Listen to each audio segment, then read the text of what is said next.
மசோதாக்களுக்கு ஒப்புதல் அளிக்க காலக்கெடு விதித்தது தொடர்பாக குடியரசுத் தலைவர் திரௌபதி முர்மு சட்டப்பிரிவு 143 பயன்படுத்தி உச்சநீதிமன்றத்திடம் கேள்விகளை முன்வைத்துள்ளது பேசுபொருளாக இருக்கிறது. இந்நிலையில் கடந்த காலங்களில் இதே சட்டப்பிரிவை பயன்படுத்தி உச்சநீதிமன்றத்திடம் விளக்கம் கோரப்பட்டது குறித்து இத்தொகுப்பில் பார்க்கலாம். மாநில அரசுகள் நிறைவேற்றும் மசோதாக்கள் மீது ஆளுநர் மற்றும் குடியரசுத் தலைவர் முடிவெடுக்க காலக்கெடு நிர்ணயித்தது தொடர்பாக உச்சநீதிமன்றத்திடம் குடியரசுத் தலைவர் திரௌபதி முர்மு விளக்கம் கோரியிருந்தார். சட்டம் தொடர்பான சந்தேகங்கள் எழும்போது குடியரசுத் தலைவர் உச்சநீதிமன்றத்திடம் ஆலோசனை கேட்கும் அரசியலமைப்பின் சட்டப்பிரிவு 143 பயன்படுத்தி 14 கேள்விகளை அவர் முன்வைத்துள்ளார்.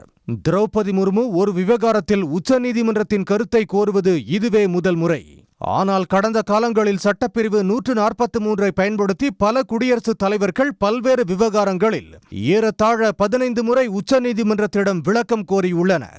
இந்தியாவின் முதல் குடியரசுத் தலைவரான ராஜேந்திர பிரசாத் 1951ஆம் ஆண்டில் டெல்லி லாஸ் ஆக்ட் 1912, அஜ்மீர் மிர்வாரா சட்டம் உள்ளிட்ட சட்டங்களின் விதிகள் தொடர்பாக உச்சநீதிமன்றத்திடம் விளக்கம் கோரினார். அவருக்கு பிறகு டாக்டர் ராதாகிருஷ்ணன், வி கிரி, அப்துல் கலாம் உள்ளிட்ட பலரும் சட்டப்பிரிவு 143 பயன்படுத்தி உச்சநீதிமன்றத்திடம் விளக்கங்களை கோரி பெற்றுள்ளனர். 1961ஆம் ஆண்டில் நிலப்பரப்பை பிரித்துக் கொள்வது, பரிமாறிக்கொள்வது தொடர்பாக இந்தியா பாகிஸ்தான் இடையே மேற்கொள்ளப்பட்ட ஒப்பந்தத்தை செயல்படுத்துவது தொடர்பாக உச்சநீதிமன்றத்திடம் அப்போதைய குடியரசுத் தலைவர் ராஜேந்திர பிரசாத் விளக்கம் கோரி பெற்றார்.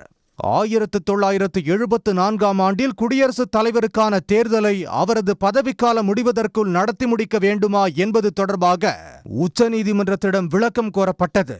இதற்கு பதிலளித்த உச்சநீதிமன்றம் குடியரசுத் தலைவர் மற்றும் குடியரசு துணைத் தலைவர் தேர்தல் சட்டத்தின்படி அவர்களின் பதவிக்காலம் நிறைவடைவதற்குள் தேர்தலை நடத்தி முடிக்கப்பட வேண்டும் என தெரிவித்தது.